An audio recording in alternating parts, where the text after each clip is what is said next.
ได้ดา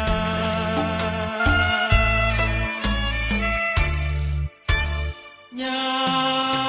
มจนน้องยอมสู้ทนต่อความมองไม่จากขาดสนทุกอย่างห่างไป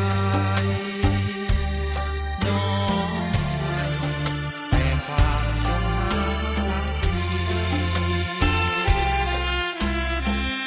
น้องคือน้ำทิพย์แห่งดวงใจน้องคือแสงไฟส่องทางสีสมคำที่เป็นกุล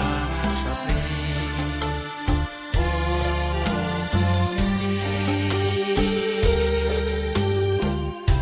น้องคือจอมใจคนจนจอ